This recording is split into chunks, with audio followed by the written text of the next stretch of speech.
भाई जो गुरु वचन पे डट गे, कट गे फंद 84 के।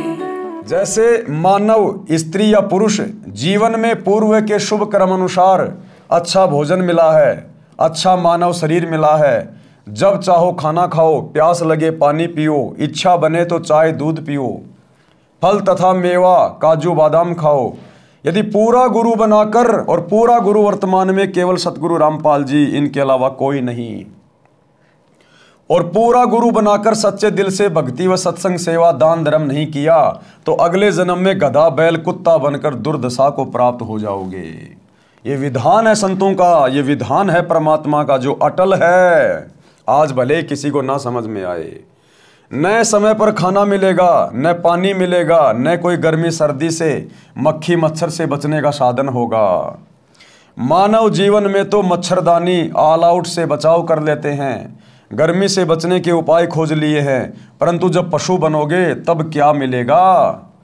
संत गरीबदास जी ने परमेश्वर कबीर जी से प्राप्त ज्ञान को इस प्रकार बताया है। नर से तू पशुआ की जे गद्दा बैल बनाई, 56 भोग कहाँ मन भोरे कुरड़ी चरने जाई। भावार्थ, मानव शरीर छूट जाने के पश्चात भक्तिहीन तथा शुभ कर्महीन होकर जीव गधे बैल आदि आदि की योनियों यानी शरीरों को प्राप्त करेगा। फिर मानव शरीर वाला आहार नहीं मिलेगा, फिर सुबह उठते ही चाय नहीं मिलेगी, जूस नहीं मिलेगा, बढ़िया बढ़िया 56 प्रकार का भोजन नहीं मिलेगा, घूमने फिरने के लिए फिर आपको ये गाड़ी घोड़े उपलब्ध नहीं होंगे, मनमर्जी का खाना पीना सोना ओढ़ना नहीं मिलेगा।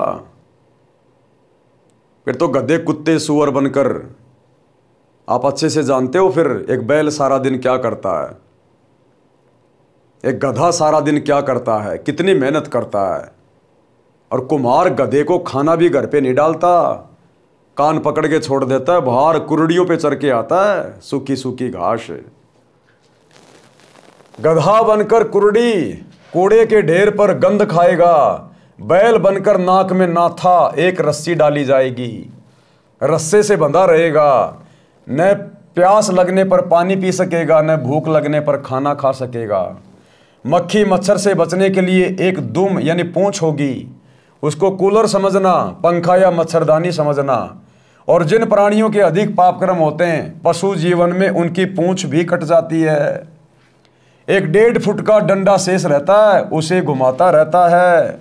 ये दुर्गति होती है उन कर्महीन प्राणियों की जो मनुष्य जन्म में स्त्री या पुरुष बनकर जो परमात्मा की भक्ति नहीं करते, भक्ति भी करते हैं तो नकली भक्ति करते हैं। मंदिर मस्जिद चर्च गुरुद्वारे तीर्थ बस यहीं तक सीमित रह जाते हैं, सच्चे सतगुरु की खोज नहीं करते। उन प्राणियों के साथ फिर अगले जन्मों में ये बनता है। एक बैल के पिछले पैर के खुर के बीच में लगभग 1.5 इंच बड़ी कील लग गई। अब बता रहे परमात्मा कि भक्ति ना करने से फिर आगे चलकर ये जीव कितना कष्ट उठाता है, कितना दुखी होता है। वो फिर अपनी पीड़ा किसी को बता नहीं पाएगा। आज हम मानव शरीर प्राप्त हैं, जरा सी फुंसी हो गई तुरंत अपने माता पिता को बता देंगे, वो आपको डॉक्टर के पास लेके जाएंगे। खांसी जुखाम बुखार हो गया तुरंत डॉक्टर के पास, भूख लगी तुरंत बता देंगे, आज तो जूस बनाओ तुरंत जूस बन के आ जाएगा। और आज यदि भक्ति नहीं की कल को पशु योनि में जाएंगे, ये तो रूल है परमात्मा का।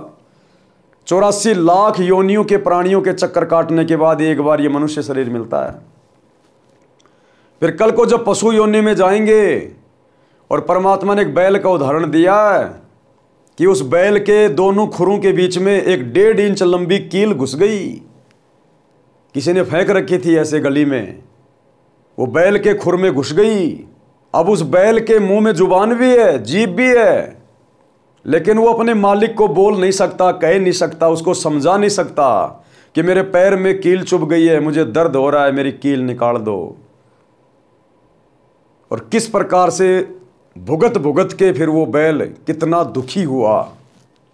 ये कष्ट याद दिला रहे हैं सतगुरु कि आज यदि इनकी शरण में आके भक्ति नहीं की तो आने वाला भविष्य तुम्हारा ये होगा, ये जीवन फिर तुम भुगतोगे। एक बैल के पिछले पैर के खुर के बीच में लगभग 1.5 इंच लंबी कील लग गई, चलने से और अधिक अंदर चली गई। बैल पैर से लंग करने लगा। हाड़ी को लगा कि झटका लग गया है, नस पर नस चढ़ गई होगी, चलने से ठीक हो जाएगा। कई बार ऐसा होता है कि नस पर नस चढ़ जाती है तो बैल चलते चलते ठीक हो जाता है, परंतु अब की बार ऐसा नहीं हुआ, क्योंकि अब की बार नस पे नस नहीं चढ़ी थी। अब की बार उसके खुर में 1.5 इंच लंबी लोहे की कील घुस गई थी। सारा दिन बैल हल में चला, घर तक आया तो पैर को कठिनाई से पृथ्वी पर रख पा रहा था। बहुत पीड़ा हो रही थी, बड़ा दर्द हो रहा था। धीरे धीरे चल पा रहा था। घर पर आते ही बैल बैठ गया, चारा भी नहीं चरा। आंखों से आंसू निकल रहे थे क्योंकि दर्द अधिक था। सुबह बैल उठा ही नहीं, लेट गया। पैर पर सूजन अधिक थी। गांव से पशुओं का डॉक्टर बुलाया। पुराने समय की बात है, उस समय ऐसा ही इलाज होता था। डॉक्टर ने देखकर बताया कि इसके घुटने में बाय है, पुराने गुड़ को कूटकर नरम करके पट्टी बांध दो, ठीक हो जाएगा। कील लगी थी खुर में, यानी पैर के नीचे वाले हिस्से में, और उपचार हो रहा था घुटने का। लगभग 1 महीने ऐसा चला। एक दिन घर के आदमी ने देखा कि बैल के पैर के तलवे यानी खुर के बीच से मवाद निकल रहा है। उसको साफ किया तो पाया कि कील लगी है। किसी औजार से कील निकाली, तब 1 सप्ताह में बैल ठीक हो गया। पेट भर चारा खाया पिया। अब परमात्मा कह रहे हैं विचार करो, आज संत के सत्संगों से दूर होने के कारण आप लोग चाहे कितनी सुख सुविधा प्राप्त कर रहे हो, लेकिन भाई ये परमानेंट नहीं है।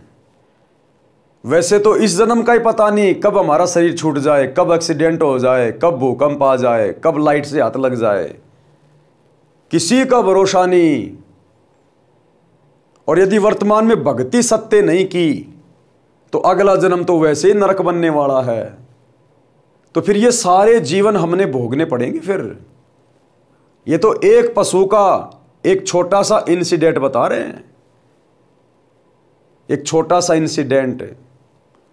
उस पशु का पैर भी टूट जाता है, उस पशु के चोट लगने से जख्म हो जाती है और घाव में कीड़े भी पड़ जाते हैं। बहुत भयंकर तरीके से फिर ये प्राणी दुख उठाता है। तो परमात्मा कह रहे हैं थोड़ा सा विचार करो, दिमाग लगाओ, इंसान हो जानवर नहीं हो। विचार करें, जब ये प्राणी मानव शरीर में था, कौन? वो बैल जब कभी आप और हमारी तरह मानव शरीर में था, वो कभी राजा भी था। वो बैल ब्रह्मा विष्णु महेश भी रह चुका है। वो बैल बहुत बड़ा सेठ भी रह चुका है। जब कभी वो मानव शरीर में था तो उसने सौपन में भी नहीं सोचा था कि एक दिन मैं बैल भी बन जाऊंगा, जैसे वर्तमान में आज नहीं सोच रहे लोग। क्यों नहीं सोच रहे? क्योंकि सतगुरु का सत्संग प्राप्त नहीं है। सत्संग से ज्ञान होता है, भविष्य की जानकारी होती है, और सत्संग हम सुनेंगे नहीं तो हमें भविष्य का पता कैसे चलेगा? आने वाले कष्टों के विषय में हमें जानकारी कैसे मिलेगी? और हमारा ये जीवन बर्बाद हो जाएगा। उसने सौपन में भी नहीं सोचा था कि एक दिन मैं बैल भी बन जाऊंगा। अब बोलकर भी नहीं बता पा रहा था कि दर्द कहाँ पर है। कबीर जी ने कहा है कि कबीर, जिव्या तो वाहे बली, जिव्या यानी जीभ, जीभ तो वाहे बली जो रटे हरि का नाम, नहीं तो काट के फेंक दियो मुख में भलो ना चाम। उसके मुंह में जीभ है, लेकिन वो 1 महीने तक केवल भुगतता रहा, पीड़ा सहन करता रहा, लेकिन मुंह से बोलकर समझा नहीं पाया कि मालिक मेरे पैर में कील चुभी हुई है, क्यों मेरे घुटने पे पट्टी बांध रहे हो, मुझे पीड़ा तो खुर में है। वो प्राणी बोल भी नहीं पा रहा, सिवाय अपना कर्म भोगने के उसके पास कुछ भी ऑप्शन नहीं। तो परमात्मा हमें पहले से आगाह कर रहे हैं कि ये मनुष्य शरीर परमात्मा की भक्ति के लिए मिला है। ये प्रत्येक अंग हमें भक्ति में सहयोग के लिए मिले कि जीव तो वाहे बलि जो रटे हरि का नाम, नहीं तो काट के फेंक दियो मुख में भला नहीं चाम। ये दूसरों की निंदा चुगली करने के लिए नहीं मिली है, ये फालतू में सारा दिन बड़बड़ करने के लिए नहीं मिली है। ये जीव हमें परमात्मा की महिमा करने के लिए, उनका सुमरण करने के लिए मिली है, नाम का जाप करने के लिए मिली है। और यदि हम इस परमात्मा के द्वारा दिए गए अंग का दुरुपयोग करेंगे, सत भक्ति नहीं करेंगे, सच्चे सतगुरु के सत्संग नहीं सुनेंगे, इनकी शरण में नहीं आएंगे, तो हमारे आगे आने वाले जन्मों में हम क्या क्या कष्ट भोगेंगे। ये थोड़ा सा ट्रेलर आप भाई बहनों को दिखाया जा रहा है। आपके आसपास खूब जानवर हैं, खूब पशु पक्षी हैं, उनका जीवन कितना सुखी है कितना दुखी है आप लोग भली भांति जानते हैं। अगर विचार नहीं कर पा रहे हैं तो सतगुरु सत्संग के माध्यम से तुम्हें विचार करने की सलाह दे रहा है।